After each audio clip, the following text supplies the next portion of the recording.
Good evening everybody, Bristol Goats here, and with the release of Ending Faction 2, Primitive Planet Perlarino has finally become cheap enough that I can finally make Tearlaments.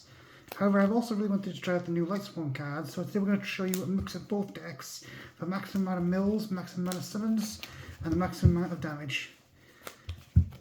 It's tear-lightsworn.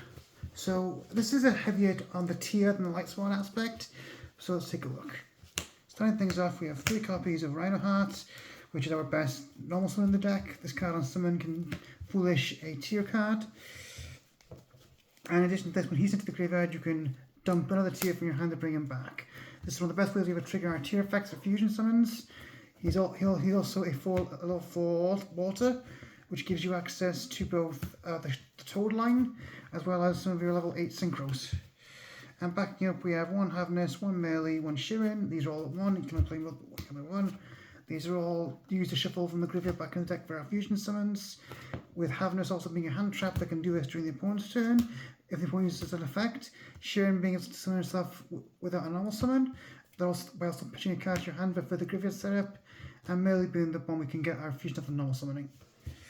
Backing up, we have a Kashtira line with 2 Kashtira Fenriers, 1 field spell, and only 1 one's Kashtira, because unfortunately in my country there are none of these available.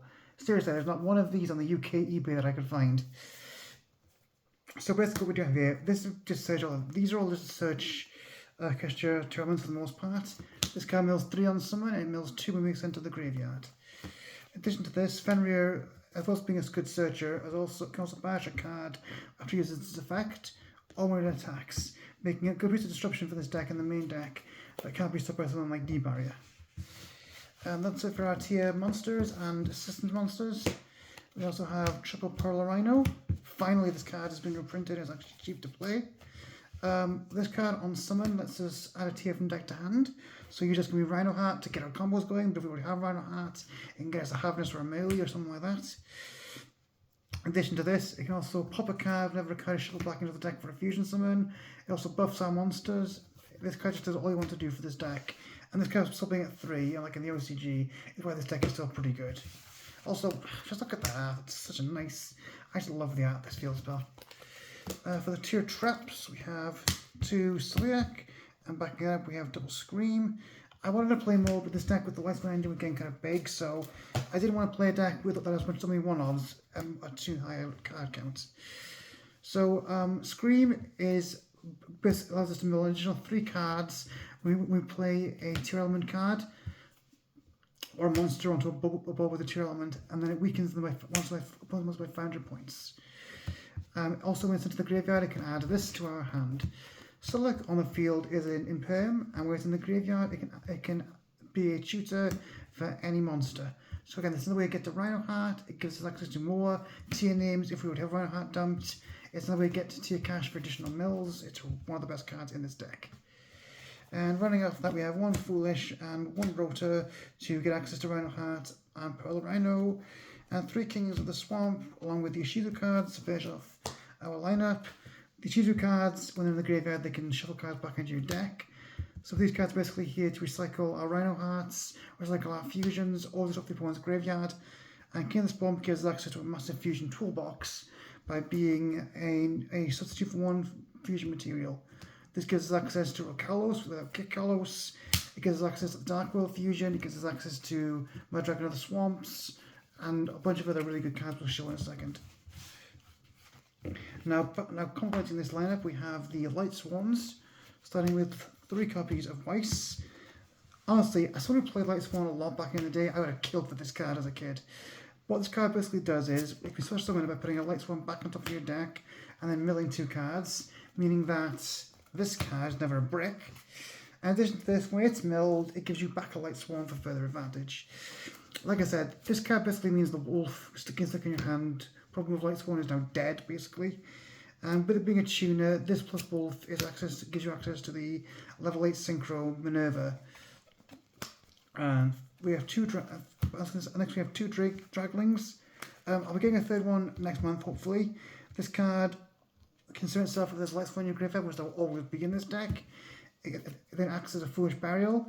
It can also get you a judgment or a push from Dragon when it's into the graveyard, but I didn't want to run that because the deck's already got a high enough count of cards. And finally we have one Phyllis. This card is another wolf in that it can't be summoned from your hand, it must be summoned usually from being milled. But in addition to being a 2-unit to go with wolf, she can also disrupt the opponent by sending herself to the graveyard to pop a card on the opponent's side of the field. You won't play too many if for some reason you don't play 3 wolf because you want to clog your hand. But as a one-off, she's a really good piece of disruption or another way to get into your synchro plays. We're playing 2 charge. Again, I don't want to play more than 2 because I don't want to overload the deck count, and because this card mills for cost, not effect, so it doesn't trigger any tiers it mills. However, if it mills a tier other than one of the 3 one-offs, it can actually be really good because it gives you more fodder to go into Rukolos or Kaleido Heart. And for the last lightsworn card in the deck, 1 Aegis. This is basically the Scream, not the Scream, sorry, the Sulliek of the lightsworns, and that it can negate effects up to the number of lightsworns you control, and it also sets itself from the graveyard when milled, making it one of the better cards for this archetype. In more generic cards, we have 1 Foolish as a way just to see any name we're missing, be it something like Wolf, a Fusion Tearlament card, or even this, Triple Mally. God, I'm glad I'm going to play Denier in this deck anymore. Basically, a level 6 for hero, this card summons itself not once per turn by bashing another copy from the graveyard. So this gives you access to more link plays as fodder. It gives you access to Chaos Angel, and it also gives you just a body on the board as well. And then we have the Danger package to finish us off with 3 Nessie and a Mothman. I would also probably add 1 more Danger in the future, just in case you draw this when you have Nessie. Like I'd probably play a Jackalope or a Tsuchinoko. Nessie's obviously the best one because it's a dark aqua. I mean, it can make a bunch of our fusions, including Kaleido Heart, Mud Dragon, and what's his name, Garua. And that was our main deck. I was pretty happy with it, although I do hope to get more tier caches in the future. Now going to our extra deck, we have 1 Rukolos and 1 Kaleido Heart. Rukolos is what we play King of the Drums for. She can negate summons with her effect. Let me get this right. She can have other aquas come from a battleish on the field.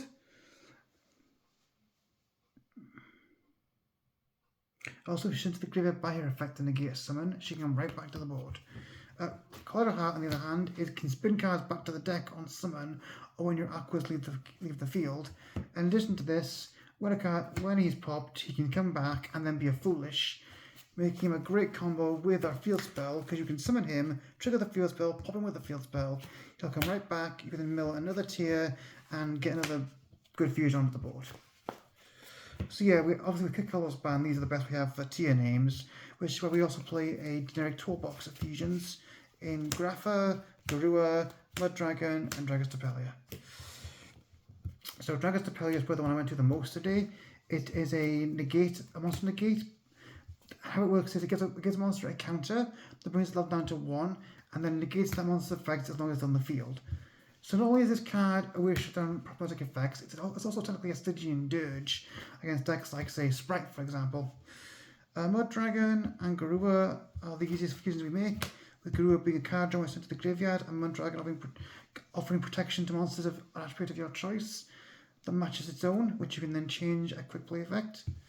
And finally we have this, which is only a big beta, but it can be used to stop monster effects by changing them into effects that make a card 1 card. Sorry to read that one, I didn't go into this one today, but this is another way you can set up your tier plays by making your opponent force you to discard, which then triggers the effect of your tiers.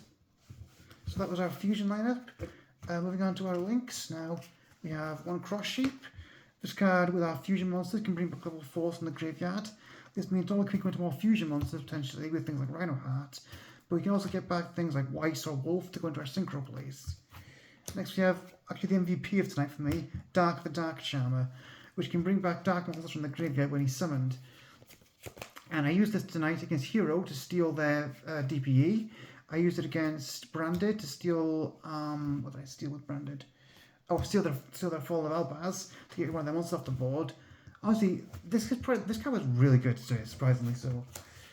Next we have IP and SP. This is pretty self-explanatory. SP is one of the best pieces of removal in the game right now, with it being able to banish a card off the field on summon.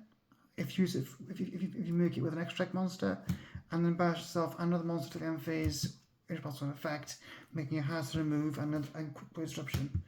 IP also makes it difficult to remove because when it's used for a link summon, the card that you make with it can be destroyed by card effects. And that's it for our links. Finally, for for our XCs, we have the Toad Shark combo. This is the one reason why we play Mud Dragon, because 8+ Rhino Heart can go into this, which then summons this.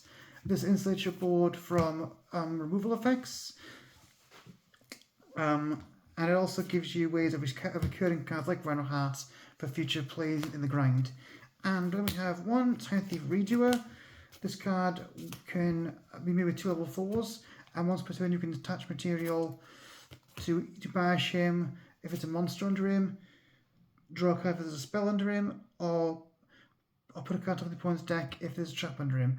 In addition to this, because he's a thief, he can also steal cards from our opponent's deck during each draw phase to give him the option for all 3 effects.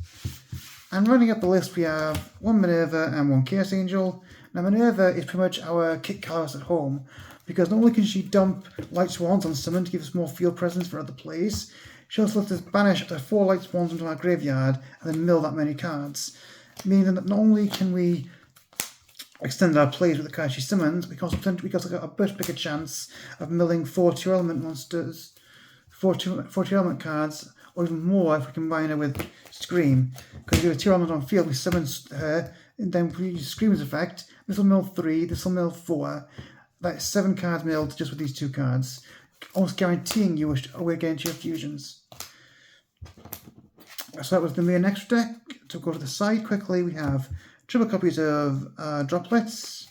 This is not only is this a good way to get monsters out of negation ways, it also gives us ways to empty our hand of some of our bricks.